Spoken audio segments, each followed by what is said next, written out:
Samahan nyo nga kami ngayong araw na to. Sumuka ng dilaw si Rain dahil na late siya kumain. Kapag gumagano yung aso nyo, takpan nyo lang ng 5 to 10 seconds. O diba, nawala bigla. Okay na. Okay na. At pagkababa nga namin, nakita namin ganito si Raisin. Diyos ko, day. At kahit naka-diaper si Rain, talagang dun siya umiihi sa potty train. Pero kapag tumatae talaga sila, hindi talaga dun tumatae. Gusto nila sa sahig. Diyos ko, day. At maya-maya nga lang, idinugjug naman to ni Raisin sa mukha si Rain. Diyos ko, day. At meron nga po dito nagpapalambing na bata dahil meron siyang regla. Siguro ngayon masakit ang kanyang pusong kaya naman gusto niya talaga na ginaganyan siya. Ay, ikaw naman. Rain, ikaw.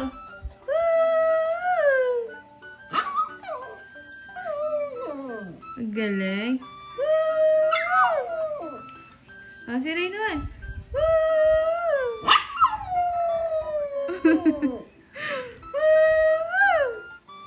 Ikaw naman. Ay, good girl. Rain. Ano, umuya ka pa dyan. Lumabas yung kinain. May kanin ka pa, may tinga. Lumabas yung tinga. May luya na. Natuwa nga ako dito kay Rain kasi talaga namang ginagaya niya ako. At matutulog na nga kami at Diyos ko, day, niyuyug-yug naman ako. O hulog na nga ako dito, wala pa rin siyang pakialam basta makayug-yug. At kahit pagsabihan ko nga siya, talaga naman dumediretso pa rin sa pagyug-yug. Ano ba yan? Paano ba naman makakatulog ako nito?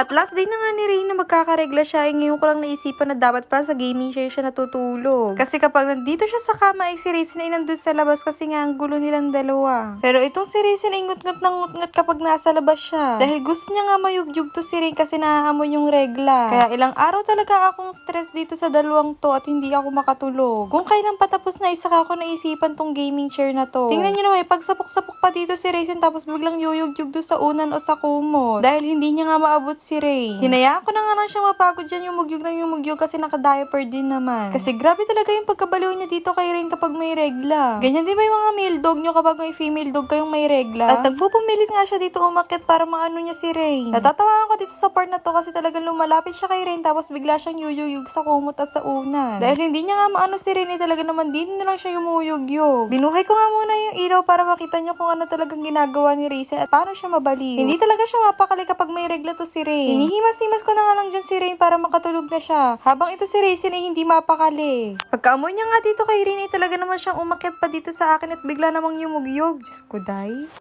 At tingnan niyo naman ang nangyari sa kanya. Hingal na hingal. Nakatulog na nga dito si Rain at ito naman si Raisin ay biglang lumapit kaya naman nagalit to si Rain. Nung nagalit nga si Rain ay bigla namang natulog na to si Raisin. Sa 12 days niyang may regla siya ay dito pala itahimik ang lahat ay hindi sana ako stress. Diyos ko, day. At kinabukasan nga ay pinaldan ko na yung pipad nila. At dahil naubusan na nga pala ako nitong Argent Plus ay buti na lang meron ako nitong refill. Dahil ito yung i-spray ko doon sa potty train. Kasi alam naman natin na madumi talaga tong potty train kaya kailangan talaga natin ito. Para talaga namang maalis yung bacteria. Ni-wipes ko nga muna pala bago ko i-spray tapos nilagay ko na rin itong pipad. Yung pipad na gamit ko nga pala dyan ay small tapos tong potty train namin ay large. Pagkatapos nga ay kami naman ay magbe-breakfast. Kinuha ko nga muna yung mga kailangan gaya na lang itong oats at saka milk. Tapos nilagyan ko na din ng dog food yung kanila. Syempre yung akin hindi kasi hindi naman ako aso. Diyos ko, day. Pagkatapos nga, nilagyan ko ng oats yung akin at syempre nilagyan ko na din yung kanila kasi pwede rin ang oats sa kanila. At pagkatapos nga, nilagyan ko na din ng milk. And yes, pwede po itong milk sa ating mga tao kasi ito naman po ay human grade. Nagustuhan ko nga yung lasa nitong gatas na to dahil hindi naman siya ganun katamis. Ganun kasi talaga yung gusto ko sa gatas kaya pag nagtitimpla ako ng ibang brand na gatas ay hindi na ako naglalagay ng asukal. Tingnan nyo naman na gustong gusto rin ni Raisin at Rain tong gatas na to. Dahil sa gatas nga ay ganadong-ganado sila kumain. After ko nga mag-breakfast ako'y naligo na dahil ako'y aalis at kukunin ko yung cake ni Rain. Bukas pa yung birthday ni Rain pero ngayon ko pinagawa yung cake niya. Para hindi na ako mahasal sa mga gagawin ko pa bukas. At tingnan nyo naman itong dalawang to, akala mo naman ikatagal ko na wala. At grabe nakakapagod sa labas kasi sobrang init. Kasi naman tanghaling tapat ko kinuha tong cake. Sinabi ko kasing tanghali ko kukunin dahil papaliguan ko pa nga to si Raisin at Rain. At sumakit nga yung ulo ko tapos sabi ni mama ay kumain ka niyang siomay dahil gutom lang yan.